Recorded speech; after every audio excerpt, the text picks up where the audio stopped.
Assalamualaikum warahmatullahi wabarakatuh. Perkenalkan, nama saya Putri Rizky Ramadhani. Saya dari kelas PB3 akan menyampaikan opini saya mengenai peranan bahasa Indonesia, dampak dari bahasa asing, serta upaya dalam melestarikan bahasa daerah. Baiklah, pertama-tama saya ucapkan salawat serta salam kepada junjungan Nabi besar kita, Muhammad Sallallahu Alaihi Wasallam, serta hikmat dan kesempatan yang diberikan oleh Allah Subhanahu wa Ta'ala dalam membuat video ini. Tidak lupa terima kasih saya kepada Ibu Haniatus Solihah selaku dosen bahasa Indonesia yang telah membimbing kelas PB3 dalam menjadi mahasiswa yang teladan serta berprestasi.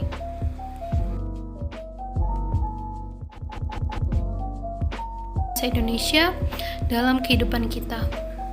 Setiap negara pasti mempunyai bahasanya masing-masing. Begitupun negara Indonesia. Indonesia memiliki bahasanya sendiri, yaitu bahasa Indonesia. Bahasa dapat mempersatukan suatu negara. Bahasa tersebut mempunyai banyak fungsi. Salah satunya sebagai alat komunikasi. Maksudnya adalah setiap orang bisa mengungkapkan hasil pemikirannya melalui bahasa itu sendiri. Mereka bebas berbicara dan bebas mengeluarkan pendapat selama bahasa yang digunakan masih sesuai dengan kaidah-kaidah atau tata cara berbahasa yang baik. Bahasa Indonesia mempunyai ketentuan-ketentuan di dalamnya, baik dalam tata cara penulisan, tata cara menyampaikan, begitupun dalam tanda bacanya, seperti titik, koma, tanda baca, tanda seru, dan lain-lain. Bahasa merupakan budaya dari masyarakat yang berfungsi sebagai alat komunikasi. Bahasa dan bangsa sendiri memiliki keterkaitan yang erat antara satu sama lain. Bahasa yang baik mencerminkan perkembangan bangsanya yang baik pula. Apabila masyarakat pemakainya mengacukan bahasa negaranya sendiri, bukan tidak mungkin bahasa tersebut akan musnah dan paling tidak sulit untuk berkembang. Bahasa Indonesia adalah varian bahasa Melayu, sebuah bahasa Austronesia dari cabang bahasa-bahasa Sunda Sulawesi yang digunakan sebagai lingua franca di Nusantara. Kemudian, sejak abad-abad awal penanggalan modern. Umumnya, orang menyukai bahasa Indonesia karena keunikan baik dalam keunikan tulisan maupun keunikan pelafalannya. Tidak banyak orang selain orang Indonesia yang dapat berbicara bahasa Indonesia dengan lancar dan dengan pelafalan yang jelas. Tapi banyak warga Indonesia yang dapat berbicara bahasa asing dengan lancar dan dengan pelafalan yang jelas, bahkan bisa dibilang serupa. Peran bahasa Indonesia sendiri dalam bidang teknologi dan bidang ilmu pengetahuan adalah sebagai sarana pendukung perkembangan teknologi dan ilmu pengetahuan, yang mana membuat perkembangan teknologi di Indonesia berkembang pesat. Bahasa Indonesia sendiri digunakan sebagai bahasa media massa yang dapat menunjang perkembangan IMTEK. Seluruh media massa, baik media massa elektronik maupun media massa cetak, menggunakan bahasa Indonesia. Indonesia sendiri sebenarnya cukup tertinggal jauh oleh negara lain seperti Eropa dan Amerika, terutama dalam bidang bahasa dan teknologi. Seperti contohnya negara Inggris. Kebahasaan di negara Inggris sangatlah maju. Selain sebagai alat pemersatu bangsa, bahasa Inggris juga digunakan sebagai bahasa pengantar. Baik sebagai bahasa pengantar buku-buku maupun bahasa pengantar teknologinya. Bahkan, bahasa Inggris juga digunakan sebagai bahasa pengantar buku-buku di berbagai negara. Di Indonesia sendiri, bahasa Indonesia juga berfungsi sebagai bahasa pemersatu dan bahasa pengantar. Namun, bahasa Indonesia yang benar-benar baku jarang sekali digunakan sebagai bahasa pengantar, baik sebagai bahasa pengantar buku-buku maupun bahasa pengantar teknologi. Karena seringkali kita menjumpai bahasa-bahasa asing dalam buku-buku maupun pada bantuan teknologi. Kesimpulannya adalah peran bahasa Indonesia sangatlah penting dalam bidang perkembangan teknologi dan ilmu pengetahuan. Karena tanpa adanya bahasa Indonesia, teknologi dan ilmu pengetahuan di Indonesia tidak akan berkembang. Hal itu mengenai perannya sendiri sebagai pendukung berkembangnya teknologi dan ilmu pengetahuan.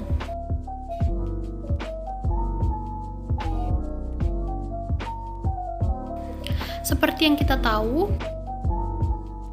Zaman sekarang hanya bisa menggunakan salah satu bahasa saja sangatlah sulit untuk bisa masuk dalam global competition. Apalagi posisi negara kita, yaitu sebagai negara berkembang yang masih memerlukan bantuan dan kontribusi dari negara lain, khususnya negara maju. Dan dengan apakah agar kontribusi itu bisa diterima? Apalagi kalau bukan dengan bahasa. Setiap individu setidaknya bisa menggunakan bahasa asing atau bahasa internasional. Kita tahu bahasa internasional bahasa Inggris. Untuk bisa berinteraksi dan berkomunikasi dengan orang dari negara lain, orang tersebut pasti menggunakan bahasa Inggris. Tidak terkecuali orang Indonesia. Bahasa Inggris, di mana merupakan bahasa asing di negara Indonesia, mempunyai peranan besar bagi Indonesia itu sendiri. Pengaruh yang diberikan pun beraneka ragam. Ada yang memberikan pengaruh positif dan tidak jarang juga ada yang memberikan pengaruh negatif. Dengan keberadaan bahasa Inggris atau bahasa asing sebagai bahasa internasional, pendidikan Indonesia mulai dari taman bermain sampai dengan universitas memiliki kurikulum dan pelajaran tentang bahasa Inggris. Ini dilakukan agar sumber daya manusia Indonesia dapat ikut andil dalam globalisasi dunia. Pengaruh yang cukup positif, bukan? Lalu, apa pengaruh negatif dari bahasa asing? Tentu saja ada. Belakangan ini, pengaruh negatif dari bahasa asing tersebut sudah terlihat, seperti pada perkembangan anak. Cara pemakaian bahasa belakangan ini yang sedang populer di semua kalangan adalah penggunaan bahasa campur aduk. Bahasa Indonesia dikombinasikan dengan bahasa asing. Banyak anak-anak sekarang yang merasa lebih percaya diri dan gaul jika menggunakan bahasa campur aduk tersebut.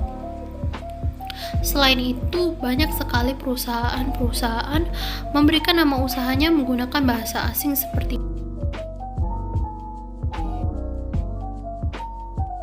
mall, kafe, restoran, dan masih banyak lagi penggunaan bahasa asing yang ada di sekitaran kita.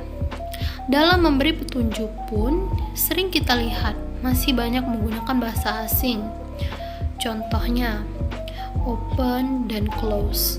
Kita boleh menggunakan bahasa asing dalam kehidupan sehari-hari. Namun tentu saja tetap ada aturannya. Untuk memberi petunjuk misalnya, kita harus menuliskan bahasa Indonesia terlebih dahulu, baru dituliskan bahasa asing di bawahnya. Namun tidak sedikit kita temukan hal yang berlawanan dengan aturan tersebut. Ini jelas mengurangi kekaedahan dan keabsahan akan bahasa Indonesia yang menjadi bahasa persatuan itu sendiri. Sejarah juga mencatat bahwa Presiden pertama Republik Indonesia, Soekarno, pernah menggunakan 3 bahasa sekaligus dalam pidatonya. Dalam pidatonya tersebut, beliau menggunakan bahasa Indonesia yang dicampur adukan dengan bahasa Sunda dan bahasa Belanda. Tidak hanya Soekarno, aktivis nasional Soehogi dalam bukunya Catatan Demonstran biasa mencampur bahasa Indonesia dengan bahasa Inggris. Jadi, kesimpulannya adalah bahasa asing tidak dapat terlepas dari kehidupan kita. Dampak negatif dan positif dari bahasa asing, terutama bahasa Inggris, haruslah kita cermati agar kita tidak terpengaruh oleh dampak-dampak negatif yang ada. Lalu, berbicara soal bahasa asing, kita juga tidak terlepas dari penggunaan bahasa sehari-hari kita, yaitu bahasa lokal. Indonesia tercatat sebagai negara dengan ragam bahasa paling banyak. Ada sebanyak 748 bahasa daerah di seluruh Indonesia. Bahasa ini datang dari berbagai suku dan daerah. Untuk menyatukan semangat nasionalisme, maka pendiri bangsa membentuk bahasa persatuan, yakni bahasa Indonesia, agar terciptanya kesatuan. Tetapi, di beberapa daerah seperti Sulawesi Selatan telah diteliti adanya potensi kepunahan bahasa daerah tersebut. Maka dari itu, upaya yang dapat kita lakukan demi menjaga kelestarian bahasa daerah kita sebagai bagian dari jati diri bangsa kita adalah ada beberapa cara yang dapat kita lakukan untuk melestarikan keberadaan bahasa daerah kita. Misalnya, memasukkan pelajaran bahasa daerah dalam kurikulum sekolah, lalu menggunakan bahasa daerah dalam percakapan sehari-hari, menghidupkan bahasa daerah dalam lomba-lomba, misalnya lomba pidato bahasa daerah, lomba menulis puisi bahasa daerah, dan lain sebagainya. Dan yang terakhir adalah menggiatkan acara TV lokal menggunakan bahasa daerah sebagai bahasa utama, dan lain-lain.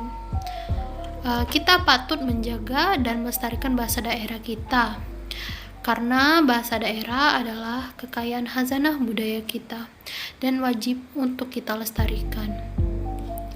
Kita dapat melestarikan bahasa daerah kita dengan hal yang paling biasa kita lakukan.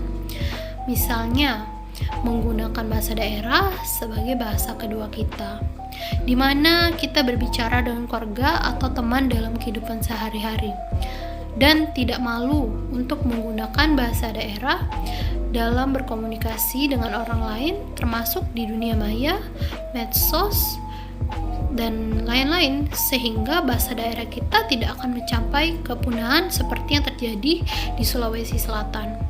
Oleh karena itu, berbanggalah menggunakan bahasa daerah, karena bahasa daerah adalah bahasa yang unik yang sudah dibentuk susah payah oleh leluhur kita, dan serta mencintai bahasa ibu kita, yaitu bahasa Indonesia. Itulah mengapa ada pepatah yang mengatakan, utamakanlah bahasa Indonesia, kuasai bahasa asing, dan lestarikan bahasa daerah. Dan terlebih lagi, bahasa daerah juga sangat beragam, dan misalnya bahasa yang kita gunakan sehari-hari, bahasa Palembang, kita harus tetap melestarikan itu sehingga bahasa Palembang yang biasa kita gunakan dalam aktivitas kita sehari-hari tidak akan punah. Baiklah, itu saja yang dapat saya sampaikan. Jika ada salah kata, saya mohon maaf, dan kepada Tuhan saya mohon ampun. Saya ucapkan wabillahi taufiq wal hidayah. Wassalamualaikum warahmatullahi wabarakatuh. Terima kasih telah menonton, dan